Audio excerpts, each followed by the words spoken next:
This is my Wilson Reading System teacher binder, and it's a big binder, and I try to put everything that I need for planning in here.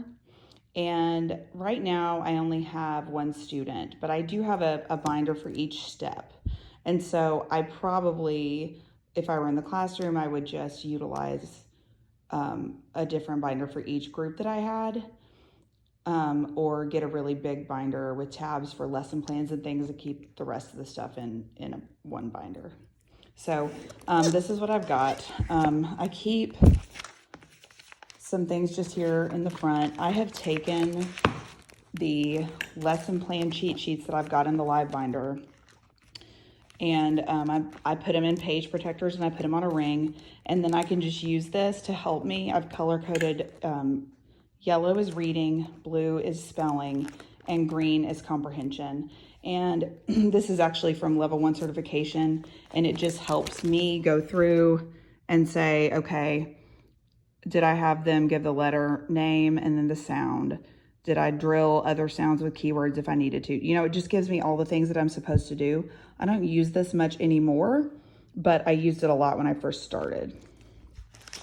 Then I have basically like a student lesson sheet because I do tutoring right now, but this is where I used to keep my my grades, my daily grades for the day, where I would put attendance points, points for being on task, and things like that right in the front. Then I've got my Equip for Reading Success stuff. And what I do is I make a copy of the activities that my student needs to work on.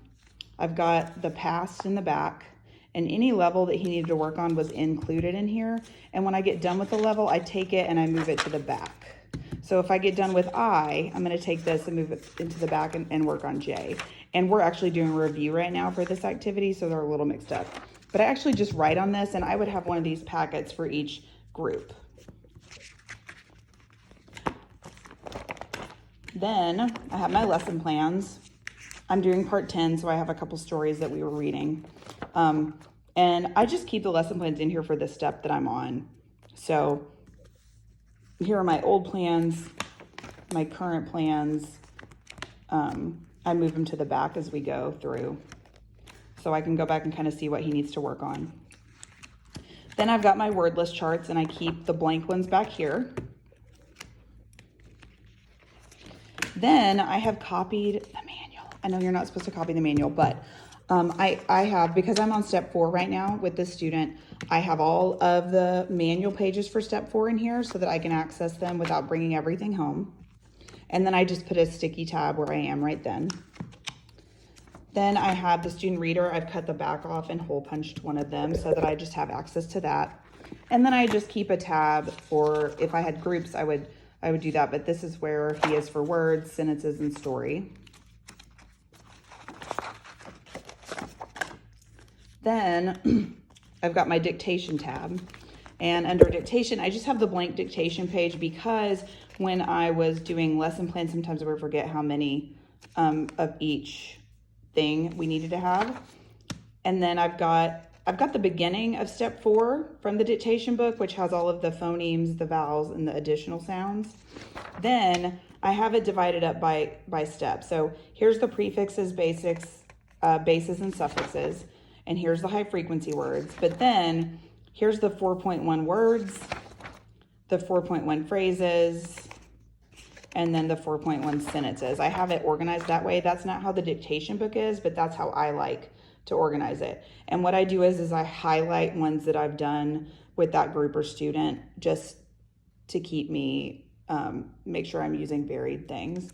And then I put a note for where I am with that kiddo. I just put that sticky tab there. Then I've got this student progress report. You don't have to do this, but I did have to do it for level 1. It just kind of lets us know where the kids are and when I completed each lesson. And then I went ahead and put a copy of the answer key to the student notebook back here so that if I am ever like, I really need a sentence for each, what's a good sentence, or if I can't think of anything, this has the actual answers. Also, it's really helpful for where to put the Latin roots and bases.